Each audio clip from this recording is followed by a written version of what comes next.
Hello everyone, कैसे हैं आप सब लोग। तो आपको जैसे पता है कि हम अकाउंटेंसी की पीडीएफ डिस्कशन सेशन हमारा चल रहा है। तो आज उसका पार्ट नंबर 2 रहेगा, जिसमें हम 40 के आगे वाले क्वेश्चंस अटेम्प्ट करने की कोशिश करेंगे, उसके डिस्कस करेंगे। और एक बारी फिर से मैं बता देता हूं कि हमारी ये पीडीएफ डिस्कशन चल रही है जिसमें हमने टॉप 1000 एमसीक्यू डिस्कस कर रहे हैं। और हम सभी का ये टारगेट है कि हम सब अकाउंटेंसी में 25 प्लस टारगेट करें।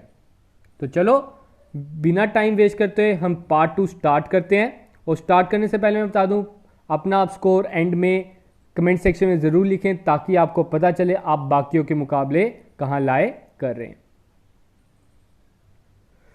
तो हमने लास्ट वीडियो में 40 तक एमसीक्यूज किए थे, तो आज हम 41st कर रहे हैं। 41st आप जैसे देख सकते हो स्क्रीन पे क्या है, उसमें बोल रहे हैं गैप्स आर GAAPS। ये मैंने स्टार्टिंग के लेक्चर्स में बताया था आपको, जिसमें मैंने प्रिंसिपल्स वाला टॉपिक पढ़ा है। तो वो क्या है, that is generally accepted accounting principles. GAAPs की फुल फॉर्म है जनरली एक्सेप्टेड अकाउंटिंग प्रिंसिपल्स। अब ये क्या है, these are the set of rules and principles जिसके तहत पर हम अपनी अकाउंटिंग रिकॉर्ड करते हैं। ये एक उन प्रिंसिपल्स और उन रूल्स की कॉम्बिनेशन है जिससे अकाउंटिंग आगे की जाती है। अब आगे बढ़ते हैं 42nd क्वेश्चन पर। वो बोल रहे हैं which of the following is not a branch of accounting. Last video में आया था which of the following are the branch of accounting, उसमें आंसर था ऑल ऑफ द अबव। हमने आपको क्या क्या बताए हुए हैं, 3 ब्रांच है अकाउंटिंग की, that is financial, management and cost. ये तीनों ऑप्शन इधर दिए हैं। तो उन्होंने बोला है नॉट, इनमें से कौन सा अकाउंटिंग की ब्रांच नहीं है। तो इसका आंसर क्या आ जाएगा, none of the above. Next है 43rd, financial position of a business is ascertained on the basis of. जो बिजनेस की फाइनेंशियल पोजीशन किसके थ्रू पता की जाती है, ये एक टॉपिक भी है पूरा का पूरा आपके सिलेबस में कि आपको फाइनेंशियल स्टेटमेंट किस टॉपिक से बताया जाता है। आपको पोजीशन, फाइनेंशियल पोजीशन किससे पता चलता है, that is by balance sheet, जिसमें आपकी लाइबिलिटीज एंड एसेट्स होती हैं। 44th question, who is considered to be the internal user of the financial information. नीचे दिए गए ऑप्शन में से कौन सा फाइनेंशियल इंफॉर्मेशन का इंटरनल यूजर है। आप सभी को इंटरनल मीनिंग का इंटरनल वर्ड का मीनिंग पता होना चाहिए, अंदरूनी, अंदर। फाइनेंशियल इंफॉर्मेशन यूज करने वाला अंदर का कौन सा आदमी है, नीचे दिए गए ऑप्शन में से एक आ जाता है क्रेडिटर। क्रेडिटर तो बाहर का बंदा हुआ, क्रेडिटर है कौन, जिससे हमने उधार पर सामान खरीदा है, तो ये बाहर का बंदा हुआ, हमारे बिजनेस के अंदर थोड़ी है। सेकंड है एम्प्लॉय। एम्प्लॉय तो हमारी दुकान के अंदर ही है, वो हमारी फाइनेंशियल इंफॉर्मेशन कभी भी देख सकता है, तो इसे मैं पहले टिक कर लेता हूं। आगे भी ऑप्शन पढ़ लेते हैं। कस्टमर, कस्टमर भी बाहर का बंदा है, चाहे कस्टमर भगवान के समान है, लेकिन कस्टमर हमारी दुकान, ये तो नहीं है कि अंदर का बंदा है। आगे है गवर्नमेंट, गवर्नमेंट भी बाहर की है, हमारे दुकान की नहीं है। हमारी फाइनेंशियल इंफॉर्मेशन का इंटरनल यूजर इसमें कौन सा ऑप्शन आएगा, एम्प्लॉय।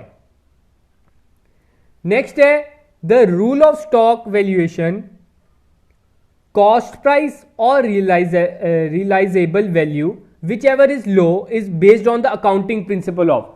कौन से अकाउंटिंग प्रिंसिपल पर यह बेस्ड है कि कॉस्ट प्राइस या realisable value whichever is low. तो ये हमने बताया था आपको, that is on principle of conservatism. Conservatism principal के अकॉर्डिंग ही कॉस्ट प्राइस और रियलाइजेबल वैल्यू जो भी कम होगी उस पर हम स्टॉक रिकॉर्ड करते हैं।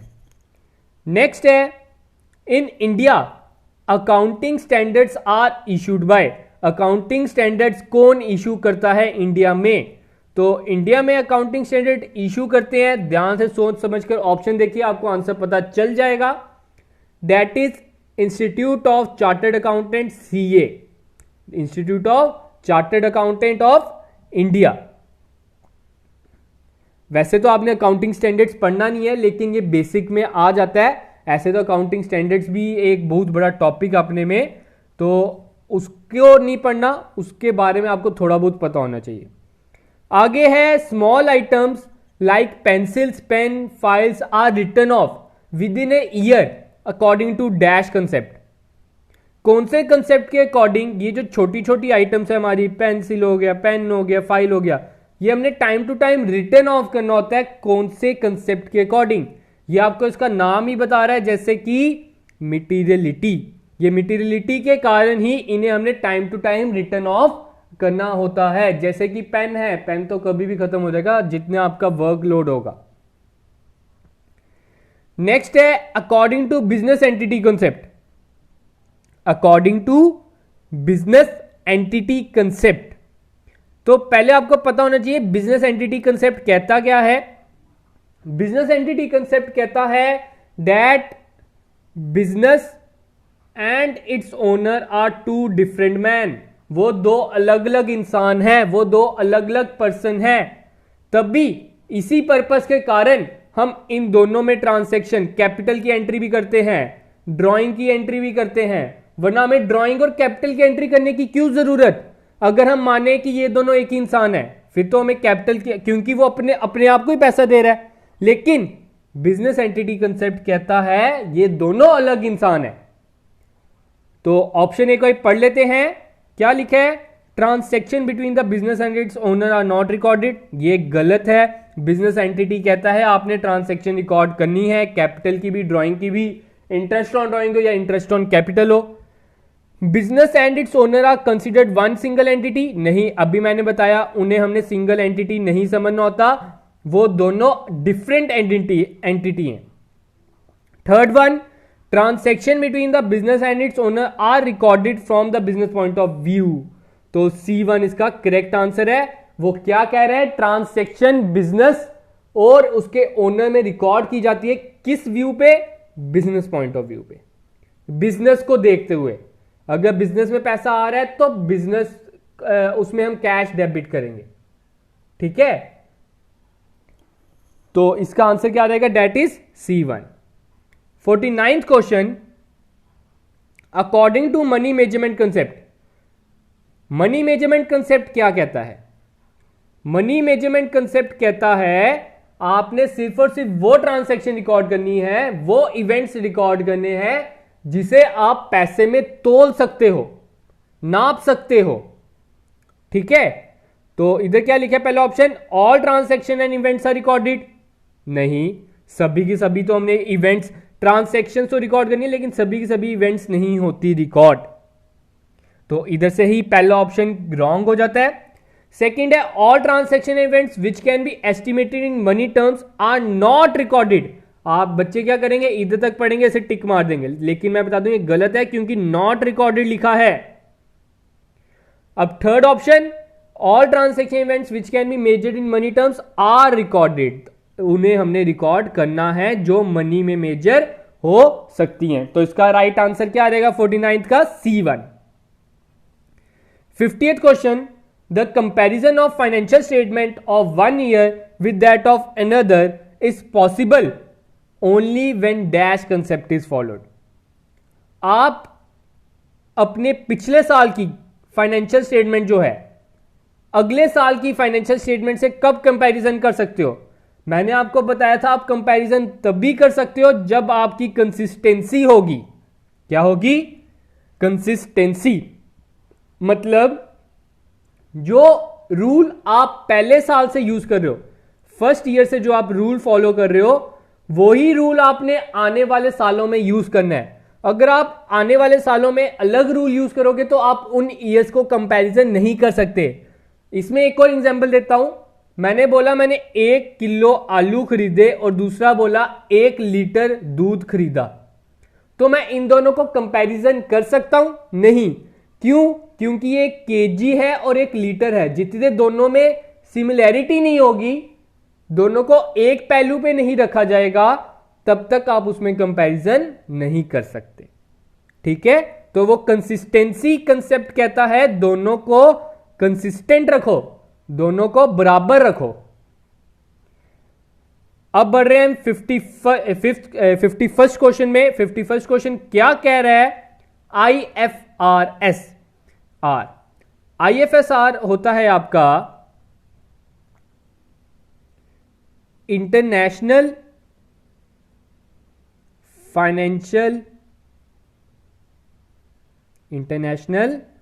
फाइनेंशियल रिपोर्टिंग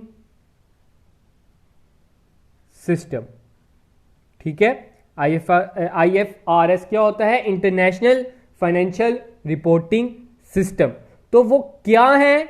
वो आपके हैं principle based accounting standards. Principle पे बेस्ड जो हम अकाउंटिंग स्टैंडर्ड्स हमने बनाए, उनके स्टैंडर्ड्स जो बनाए हैं, ये असली में सीए के लिए होता है, आपको इसमें डीप में पढ़ने की जरूरत नहीं है। तो उसे हम बोलते हैं IFRS।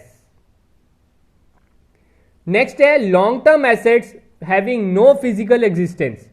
Long term assets having no physical existence, जिसकी कोई फिजिकल एग्जिस्टेंस नहीं है बट पोजेसिंग ए वैल्यू, लेकिन उसकी वैल्यू है, तो वो क्या कहलाते हैं? सिंपल है, कोई मुश्किल नहीं है, दैट इज इंटेंजिबल एसेट्स। उनकी फिजिकल एग्जिस्टेंस नहीं है, no physical existence. 53rd question, which of these best explain fixed asset. नीचे दिए गए ऑप्शन में से कौन सा बेस्ट एक्सप्लेन कर रहा है फिक्स्ड एसेट को? तो एक बार मैं फिर से बताता हूं, fixed assets are those assets which are held by the business for not for the purpose of resale. वो रीसेल के पर्पस के लिए नहीं बनी है। तो पहला ऑप्शन बोल रहा है are brought to be used in the business. ये तो चलो थोड़ा बहुत ठीक है, लेकिन इतना भी अच्छा नहीं है। बिजनेस में कोई भी हम चीज लाएंगे यूज के लिए ही लाएंगे, फालतू की चीज हम क्यों लाएंगे? नेक्स्ट है are expensive item bought for the business. Expensive तो होती है लेकिन जरूरी भी नहीं है, कुछ ऐसे आइटम्स होती है जो एक्सपेंसिव नहीं भी होती। नेक्स्ट है are items which will not wear out quickly. जो वेयर आउट क्विकली नहीं होती वो भी फिक्स्ड एसेट्स, थोड़ा बहुत आप कह सकते हो सिमिलर है। Next are of long life and are not purchase specifically for resale. तो मोस्ट एप्रोप्रिएट इसका आंसर आ जाता है आर ऑफ लॉन्ग लाइफ। उनकी लाइफ बड़ी ज्यादा है और वो स्पेसिफिकली रीसेल के पर्पस के लिए नहीं ली गई। ये हमें बेस्ट एक्सप्लेन कर रहा है, उन्होंने बेस्ट एक्सप्लेन बोला है। नेक्स्ट है 54, interest earn is a. Interest earn, आप पैसा इंटरेस्ट अर्न कर रहे हो, ये क्या हो गया? इनकम। अगर ये आपकी इनकम होगी, इनकम कौन से अकाउंट में आता है? नॉमिनल अकाउंट में। तो इसका आंसर क्या रहेगा? C1 nominal account. नेक्स्ट है इन्वेस्टमेंट इज ए। इन्वेस्टमेंट क्या है? इन्वेस्टमेंट इज योर एसेट, और एसेट्स कौन से अकाउंट में रिकॉर्ड किया जाता है? That is real account. अभी हमने 15 क्वेश्चन कर लिए इस वीडियो में आज के लिए। होप कि आप सभी का स्कोर 12+ जा रहा होगा। अभी आगे है 56 question, example of nominal account is. Nominal account का नीचे से कोई एग्जाम्पल बतानी है। नॉमिनल अकाउंट एक बार फिर से बताता हूं, जो डील करता है एक्सपेंसेस में, लॉसेस में, इनकम में एंड गेन में। ठीक है, तो capital account is your personal account, drawing भी पर्सनली आ जाता है एक तरह का, and discount account is your expense भी बोल सकते हो, इनकम भी बोल सकते हो। इन्होंने लिखा नहीं है डिस्काउंट रिसीव्ड है कि डिस्काउंट गिवन है, तो एक तरह का ये नॉमिनल अकाउंट ही है। तो discount account is your nominal account. 56 का आंसर है A1। 57, pick the odd one out. नीचे दिए गए ऑप्शन में से आपने ऑड वन आउट करने। तो ऑड वन आउट कैसे करेंगे आप देख सकते हो। नीचे ऑप्शन क्या दिए हैं? पहला दिया है सैलरी, दूसरा दिया है वेजेस, तीसरा दिया है रेंट, और फोर्थ दिया है सैलरी आउटस्टैंडिंग। इन चारों में से किसी तीन में एक कॉमन चीज है। तो किन तीन में एक कॉमन चीज है? वो आ जाता है सैलरी, वेजेस और रेंट। ये तीनों आपके नॉमिनल अकाउंट है, लेकिन salary outstanding is your personal account, representative personal account. तो इसका राइट आंसर क्या आ जाता है? डेट इज 57 का राइट आंसर क्या है? D1, salary outstanding. It is a odd one. एक को पकड़ते हैं odd one out. Odd one out में टूल्स दिए, लैंड दिया, गुडविल दिया, प्लांट एंड मशीनरी दिया। तो इसमें आप देख सकते हो goodwill is your intangible, whereas all 3 are tangible. जो बाकी 3 है वो टेंजिबल है, लेकिन जो गुडविल है वो इंटेंजिबल है, उस कारण ये ऑड वन है। 59 question, we can say that business is in profit when. Business profit में है कब? जब आपकी इनकम ज्यादा है एक्सपेंस से, जब आपकी इनकम ज्यादा होगी एक्सपेंस से, तब आप कहोगे कि हां मुझे प्रॉफिट हुआ है। तो इसका आंसर क्या देगा? Income exceeds expenditure. अब बढ़ते हैं 60th क्वेश्चन की ओर। 60th क्वेश्चन क्या कह रहा है? Interest on loan paid by business is an example of. आप सभी को पता होगा आजकल मैं कहूंगा कि 80% बिजनेस लोन पर होते हैं। तो लोन एक तरह का आप कह सकते हो रेवेन्यू पर्पस के लिए ही आपका खर्चा है, और उसके ऊपर जो आप इंटरेस्ट दोगे वो भी आपका रेवेन्यू एक्सपेंस ही कहलाएगा। तो इसका ऑप्शन क्या आ जाएगा 60th का? That is A1। ठीक है। 61 personal accounts are related to. Personal account किससे रिलेट करते हैं? पर्सनल अकाउंट रिलेट करते हैं आपके डेट पर्सन, किसी इंसान के नाम से। तो इधर आपका डेटर और creditor is the most appropriate option. 62 question real accounts are related to. Real account किससे रिलेट करता है? रियल अकाउंट रिलेट करता है एसेट से, आप सभी को पता होना चाहिए। 63 nominal account are related to. Nominal account किससे रिलेटेड है? नॉमिनल अकाउंट है आपका relate expense, losses and income, that is B1। 63 का आंसर क्या आएगा? B1। अब बड़ा अच्छा क्वेश्चन आया 64 एंड 65। 64 बोल रहा है in book keeping debit mean. Book keeping में डेबिट का क्या मतलब है? आप सभी को पता होगा, हम इधर बनाते हैं एक अकाउंट बनाते हैं, ये होती है डेबिट साइड, ये होती है क्रेडिट साइड। पहला ऑप्शन बोल रहा है left hand side of account. हाँ भाई, डेबिट तो हमारा लेफ्ट साइड ही होता है। नेक्स्ट है इंक्रीज इन एसेट। मैंने आपको बताया था जब जब आपकी एसेट बढ़ती है तो वो डेबिट होता है, तो एसेट की प्लस वाली साइड क्या होती है? डेबिट। तो वो भी सही कह रहा है। Increase in liability. लाइबिलिटी जब जब इंक्रीज होगी वो क्रेडिट होता है ना कि डेबिट, तो ये गलत है। तो डी में दिया है बोथ ए एंड बी, तो both A and B is the most appropriate answer. तो 64th का आंसर क्या आ जाएगा? Both A and B. अब 65th लेते हैं, इसको ध्यान से समझना फिर से। बुक कीपिंग में क्रेडिट क्या मीन करता है? ऊपर हमने डेबिट बताया, अब क्या बताना है? क्रेडिट का मतलब क्या है? हमने आपको बताया था एसेट का प्लस वाली साइड है डेबिट, एसेट की माइनस वाली साइड है क्रेडिट। लाइबिलिटी की प्लस वाली साइड है, सॉरी, लाइबिलिटी की माइनस वाली साइड है क्रेडिट और डेबिट, और लाइबिलिटी की प्लस वाली साइड है क्रेडिट। ठीक है। अब क्या लिखा है? In book keeping credit means right hand side. हाँ, क्रेडिट तो राइट हैंड साइड होता है। डिक्रीज इन एसेट, एसेट भी डिक्रीज होता है। और इंक्रीज इन लाइबिलिटी, हाँ वो भी इंक्रीज इन लाइबिलिटी भी होता है। तो इसका आंसर क्या आ जाएगा? All of the above. इसका आंसर क्या है? All of the above. Hope की क्लियर होगा गाइस। आपको कोई भी डाउट आता है प्लीज कमेंट सेक्शन में लिख दे, मैं उसे आपका डाउट क्लियर करने की पूरी कोशिश करूंगा। आगे है रियल अकाउंट रिकॉर्ड।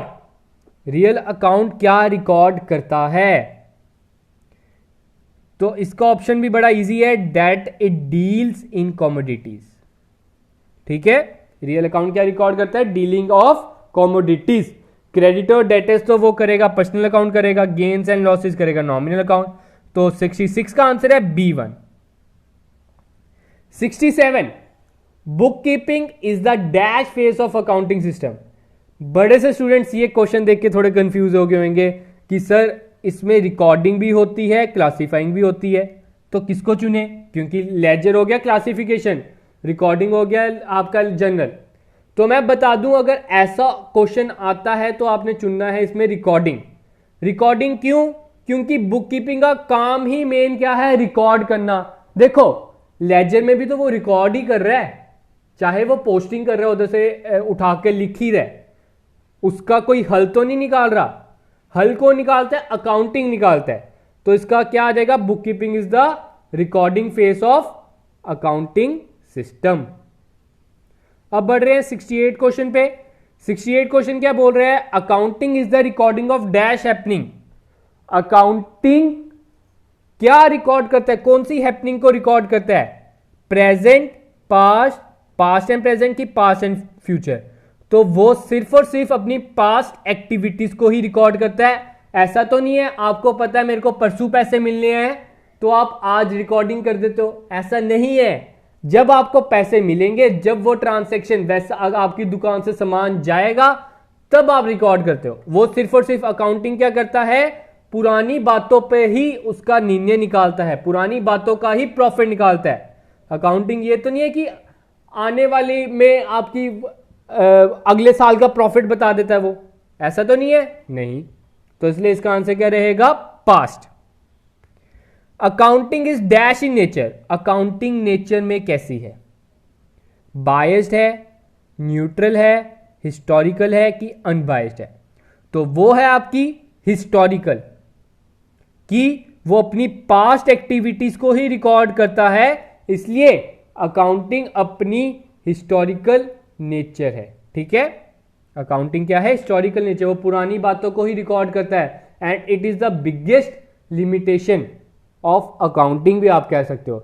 चलो वो लिमिटेशन लिख सकते हैं हम इसे। वो क्यों लिखेंगे हम इसे लिमिटेशन, क्योंकि हर इंसान चाहता है कि वो अपना फ्यूचर जान सके, लेकिन अकाउंटिंग ऐसा नहीं है। अकाउंटिंग आपको सिर्फ और सिर्फ पुरानी बातें ही बताता है। आगे बढ़ते हैं अपने लास्ट क्वेश्चन की ओर। Accounting has been referred to as the dash of business. Accounting को किस चीज से जाना जाता है, it is known as the language of business. ये बिजनेस की लैंग्वेज है, ये चीज याद रखना। Accounting is referred to as the language of business. तो आज के इतने ही क्वेश्चन थे। आज हमने किए 30 क्वेश्चन। आप अपना स्कोर कमेंट सेक्शन में जरूर लिखें कि आपको कितने आते थे और हमारे लेक्चर से कितनी मदद हो रही है।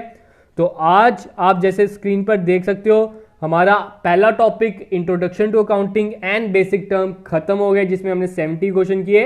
अब नेक्स्ट टॉपिक हम पकड़ेंगे वाउचर अप्रोच, जिसमें हम वाउचर अप्रोच के बारे में पढ़ेंगे। आगे आप देख सकते हो। तो आज के लिए इतना ही रखते हैं guys. Thank you, have a good day and enjoy your day guys.